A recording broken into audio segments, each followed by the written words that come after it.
છઠ્ઠા અઠવાડિયાના ત્રીજા લેક્ચરમાં આપનું સ્વાગત છે।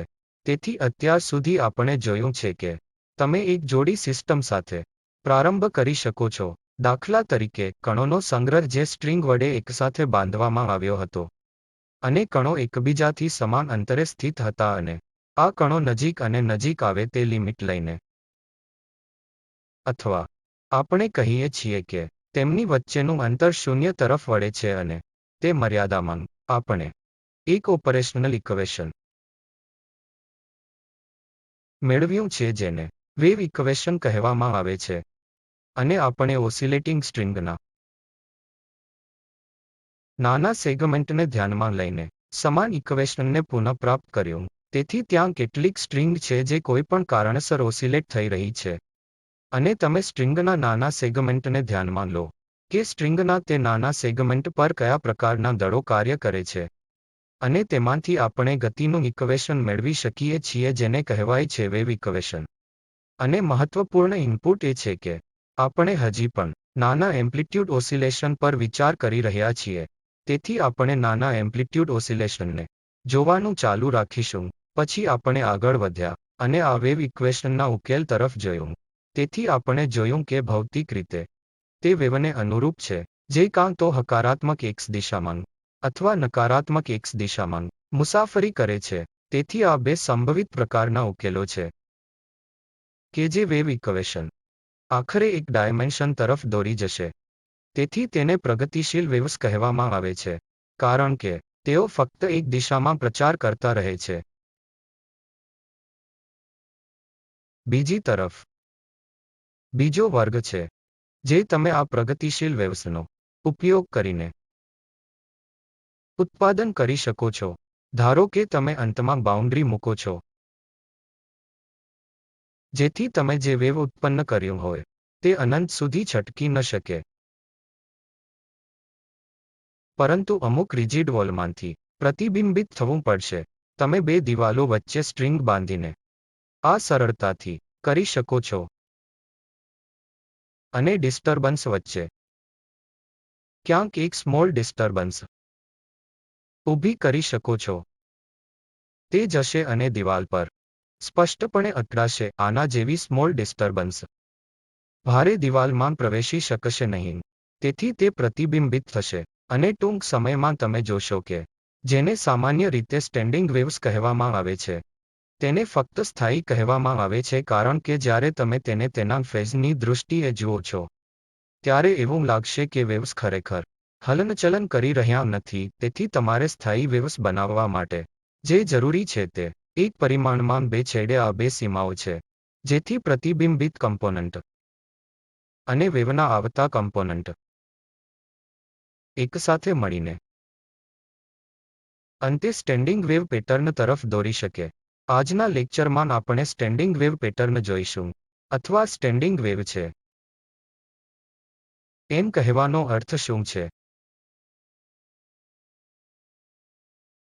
તેથી જે સોલ્યુશન લખ્યું છે તેમાં વાસ્તવમાં બે ભાગો છે। આ ભાગ છે જે સમતલ વેવને અનુરૂપ છે જે હકારાત્મક x દિશામાં મુસાફરી કરે છે, અને બીજો ભાગ આ છે જ્યાં તે ફરીથી સમતલ વેવ કરે છે, પરંતુ આ દિશામાં નકારાત્મક x દિશામાં મુસાફરી કરે છે। તેથી તમે જાણતા નથી કે જો તમે આર્બિટરી ડિસ્ટર્બન્સ પાડો તો તમારું તરંગ કઈ દિશામાં મુસાફરી કરી શકે છે। તેથી સામાન્ય રીતે તમે ધારો છો કે તમારું વેવફોર્મ એ એવી વસ્તુ છે જે a અને b બંને દિશામાં પ્રવાસ કરે છે। તે બે એમ્પ્લિટ્યુડ છે જે તેઓ અનિશ્ચિત રહેવાનું ચાલુ રાખશે। તેથી આ તમારા વેવ ઇક્વેશનના ઉકેલ તરીકે બહાર આવે છે, અને તમે બે સંભવિત ઉકેલો સુપરપોઝ કરો છો। હવે આગળનો મુદ્દો સીમાની પરિસ્થિતિઓમાં મૂકવાનો છે, જે આપણે કહ્યું છે કે સ્ટેન્ડિંગ વેવ બનાવવા માટે તમારી પાસે હોવું જરૂરી છે। બે દિવાલો હોઈ શકે છે જેની વચ્ચે તમે કદાચ તમારી દોરી બાંધી શકો છો,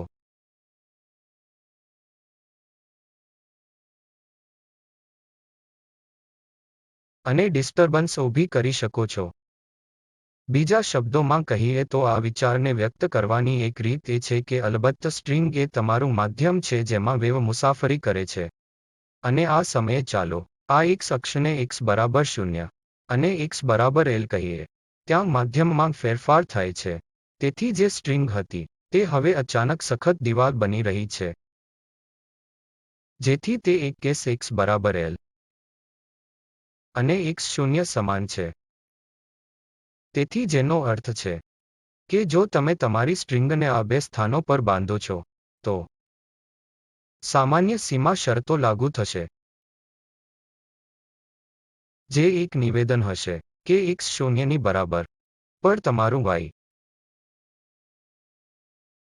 જે વિસ્થાપન છે તે 0 હશે. અને તે જ રીતે x બરાબર l વિસ્થાપન 0 છે. તેથી આપણી પાસે અહીં એક સામાન્ય ઉકેલ છે જે આ ઇક્વેશન દ્વારા આપવામાં આવ્યો છે. અને હવે આપણે એક ઉકેલ મેળવવા માંગીએ છીએ જે આ બે સીમાની સ્થિતિને માન આપે છે. તેથી જો આપણને મળે કે આપણે સમસ્યાનું સમાધાન કરી લીધું હોત તો દેખીતી રીતે આગળનું પગલું એ છે કે આપણી પાસે જે સામાન્ય ઉકેલ છે તેમાં આ બાઉન્ડ્રી કન્ડિશન્સને પ્લગ કરવું. તો ચાલો પ્રથમ બાઉન્ડ્રી શરતથી શરૂઆત કરીએ જે x બરાબર 0 y બરાબર 0 છે. તેથી હવે હું આ બાઉન્ડ્રી કન્ડિશન લાગુ કરવા જઈ રહ્યો છું. તેથી જો હું એમ કહું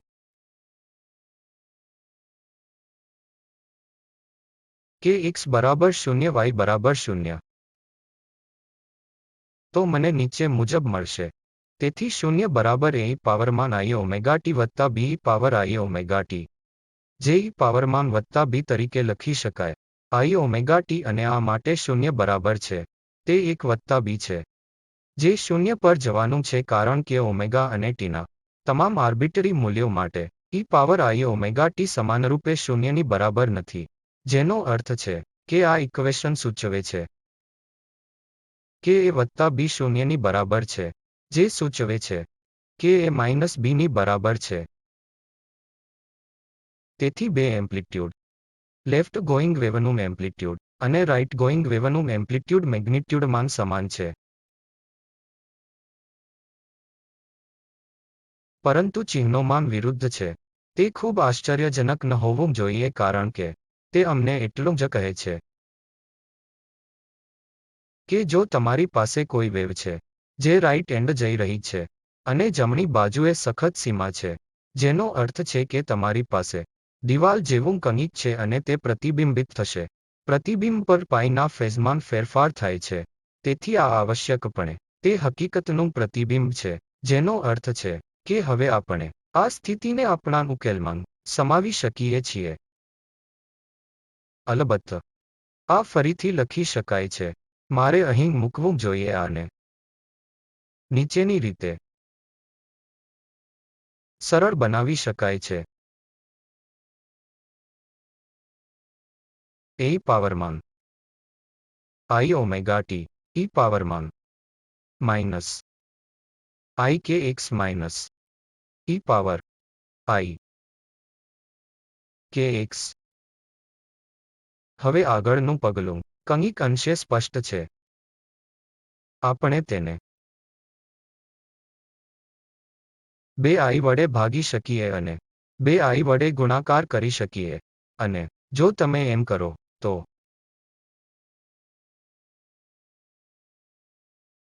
આ ક્વોન્ટિટીને માઇનસ 2i એ માંગ e power i omega t માંગ સાઇન કે x તરીકે લખી શકાય. તેથી આ મારો ઉકેલ છે જે બાઉન્ડ્રી કન્ડિશનને માન આપે છે કે x બરાબર 0 y બરાબર 0 છે.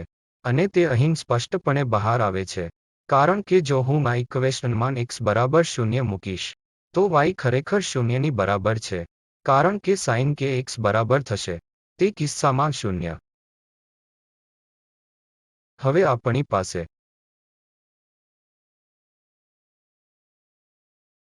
એક વધુ બાઉન્ડ્રી કન્ડિશન હતી અને તે કે x બરાબર l y બરાબર 0 પણ. હવે અલબત્ત એમ્પ્લિટ્યુડ એ સામાન્ય રીતે 0 ની બરાબર નથી અને e power i omega t સામાન્ય રીતે 0 ની બરાબર નથી અને 2i એક અચલ છે. તેથી આ શૂન્ય પેદા કરવાનો એકમાત્ર રસ્તો એ છે કે જો સાઇન કે એલ બરાબર શૂન્ય હોય અને જો સાઇન કે એલ શૂન્યની બરાબર હોય તો આ મને નીચેની શરત આપશે. કારણ કે આ સૂચવે છે કે એલ n પાઈની બરાબર હોવો જોઈએ અને કારણ કે ઓમેગા હવે n પર આધાર રાખે છે, યાદ રાખો કે ઓમેગા એ કોણીય ફ્રીક્વન્સી વધુ યોગ્ય રીતે આપણા સ્ટ્રિંગ માટે સામાન્ય મોડ ફ્રીક્વન્સી છે. તેથી તે સૂચવવા માટે આ પૂર્ણાંક n પર આધાર રાખે છે કે હું કહી દઉં કે ઓમેગાને સબસ્ક્રિપ્ટ ઓમેગા n અને ઓમેગા n ને L માં c વડે ભાગ્યા પછી n પાઈ બરાબર હશે અને આ મને ઓમેગા n માટે એક્સપ્રેશન આપે છે જે n પાઈ c ને L વડે વિભાજિત કરવામાં આવશે. તેથી આ સમસ્યા માટે આ સામાન્ય મોડ ફ્રીક્વન્સી છે. તેથી એક વાત ખૂબ જ સ્પષ્ટ છે કે સામાન્ય મોડ ફ્રીક્વન્સીઝના મનસ્વી મૂલ્યો શક્ય નથી. તેથી તમારી પાસે અમુક મૂળભૂત ક્વોન્ટિટી છે જે પાઈ c દ્વારા L દ્વારા આપવામાં આવે છે અને તેના પૂર્ણાંક ગુણાંકો આ સ્ટેન્ડિંગ વેવ માટે સંભવિત સામાન્ય મોડ ફ્રીક્વન્સી છે. જેમ કે મારી પાસે ઓમેગા n માટે એક્સપ્રેશન છે જે n pi c by L છે, જ્યાં c એ વેવની ફેઝ વેલોસિટી છે. હું તેને ફ્રીક્વન્સીના સંદર્ભમાં પણ લખી શકું છું, કોણીય ફ્રીક્વન્સી માત્ર ફ્રીક્વન્સી. તેથી તે ન્યૂ n હશે જે frequency n pi c by 2 pi L ની બરાબર હશે જે n c બાય 2 L હશે. અને આનો ઉપયોગ કરીને હું વેવલેન્થ માટે એક્સપ્રેશન પણ લખી શકું છું, કારણ કે આપણે જાણીએ છીએ કે ન્યૂ જે ફ્રીક્વન્સી વેવલેન્થ દ્વારા ગુણાકાર કરવામાં આવે છે તે c ની વેલોસિટી સમાન છે. વેવ ફેઝ વેલોસિટી વેવલેન્થ ફક્ત c બાય ન્યૂ સમાન હશે. તેથી હું તે પેરામીટર અહીં એક્સટ્રેક્ટ કરી શકું છું. તેથી c બાય ન્યૂ n બરાબર 2L બાય n અને તે લેમ્બડા n ની બરાબર હશે. તેથી આ ક્વોન્ટિટી ફરીથી આપણા હેતુ માટે ખૂબ જ મહત્વપૂર્ણ અને ઉપયોગી છે. તેથી આપણે કોણીય ફ્રીક્વન્સી જાણીએ છીએ, આપણે ફ્રીક્વન્સી જાણીએ છીએ અને આપણે એ પણ જાણીએ છીએ કે વેવલેન્થ બે કઠોર દિવાલો વચ્ચે બાંધેલી સ્ટ્રિંગની કુલ લંબાઈ સાથે શું સંબંધિત છે. ચાલો હવે આપણે આ બધા પરિણામોને એકસાથે ભેગા કર્યા છે તે જોતાં આપણે ઓસિલેશનની પેટર્નની કલ્પના કરીએ, જેથી હું તમારા માટે બે દિવાલોનું આ ચિત્ર દોરું અને આ x બરાબર 0 છે અને આ x બરાબર L ઓમેગા n છે. n pi c by L અને લેમ્બડા n એ 2L બાય n છે અને n બરાબર 1 હોવાથી હું આ n અહીં ભૂંસી શકું છું. તેથી લેમ્બડા n 2 બરાબર છે L અને 2L એ આપણી કુલ સ્ટ્રિંગ લંબાઈની બમણી લંબાઈ છે જેને આપણે ધ્યાનમાં લઈએ છીએ. તેથી જેનો અર્થ છે કે 0 અને L ની વચ્ચે તે અડધા વેવલેન્થને અનુરૂપ હોવું જોઈએ. બીજા શબ્દોમાં લંબાઈ L જ્યારે તમે મૂળભૂત સ્થિતિને જોઈ રહ્યા હોવ ત્યારે લંબાઈ L ફક્ત અડધા વેવલેન્થની બરાબર છે. તો પછી તે ચિત્ર દોરવા માટે એક ચાવી છે જે આ ટાઈપના કંપનને અનુરૂપ હશે. તેથી મૂળભૂત મોડ માટે આ એક સંભવિત પેટર્ન છે અથવા સિદ્ધાંતમાં એક મોડની સમાન છે. તમારી પાસે બીજી શક્યતા હોઈ શકે છે જે આની મિરર ઇમેજ છે. હવે ચાલો આગામી મોડ, ફર્સ્ટ એક્સાઇટેડ મોડ અથવા પછીની હાઈએસ્ટ ફ્રીક્વન્સી પર જઈએ. તેથી આ કિસ્સામાં મારે તેને ઓમેગા 2 તરીકે લખવું જોઈએ. કદાચ મેં આને ઓમેગા 1 તરીકે લખવું જોઈએ. મને કરવા દો કે આ ઓમેગા 1 છે અને આ અલબત્ત લેમ્બડા 1 છે. હવે ઓમેગા 2 બરાબર 2 પાઈ સી બાય એલ અને લેમ્બડા 2 એલ પોતે બરાબર થશે. તેથી બે દિવાલો વચ્ચે આવેલી સ્ટ્રિંગની સમગ્ર લંબાઈ આ મોડમાં એક તરંગલંબાઈ જેટલી છે. તેથી હું તેને વિઝ્યુઅલાઇઝ કરી શકીશ, કારણ કે ચાલો કહીએ કે આ મધ્યબિંદુ છે.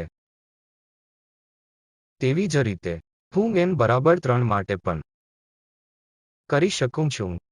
તેમજ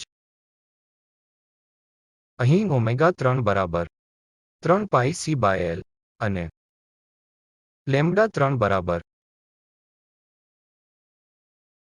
2 એલ બાય 3 હશે. તેથી જો લેમ્બડા 3 એ 2 એલ બાય 3 બરાબર હોય, તો તે કહે છે કે બે દિવાલો વચ્ચેની આખી કડી વેવલેન્થના 3 બાય 2 ગણી અથવા વેવલેન્થના 1.5 ગણી દ્વારા કબજે કરવામાં આવશે. તેથી તે અમને આ કેવી રીતે પ્લોટ કરવું તેની ચાવી આપે છે. તેથી ચાલો તેને લગભગ 3 ભાગોમાં વહેંચીએ, જેથી તમે જોશો કે આમાં કોઈ શૂન્ય ક્રોસિંગ નથી. બીજી તરફ તમે જુઓ છો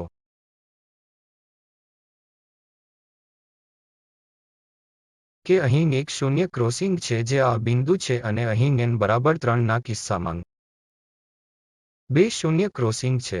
તેથી આ બિંદુઓ જ્યાં શૂન્ય ક્રોસિંગ છે તેમને નોડ્સ કહેવામાં આવે છે.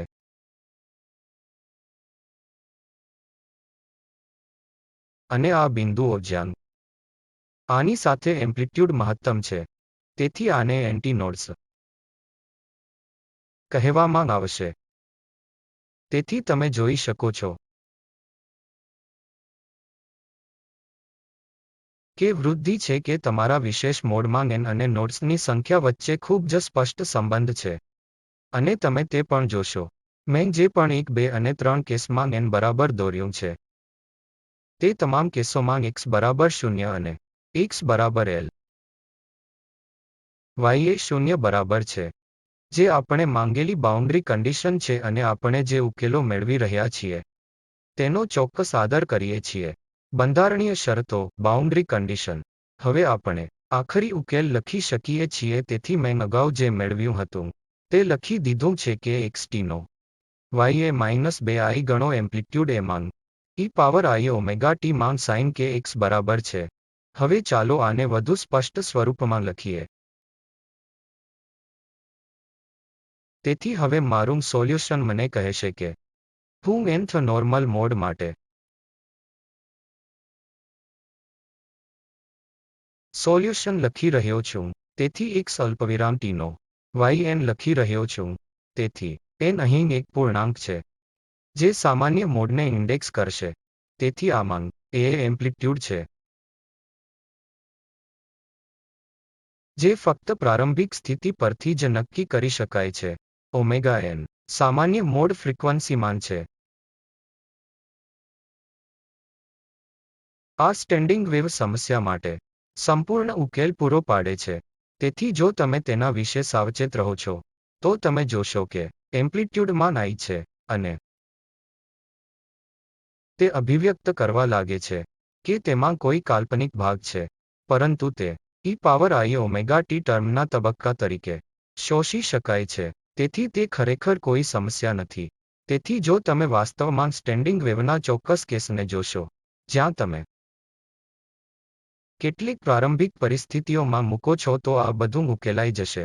અને હું તમને પેટર્નની વૃદ્ધિનું આ ચિત્ર આપવા માંગુ છું જે તમે મોડ નંબર બદલો ત્યારે સ્ટેન્ડિંગ વેવ સર્જાય છે.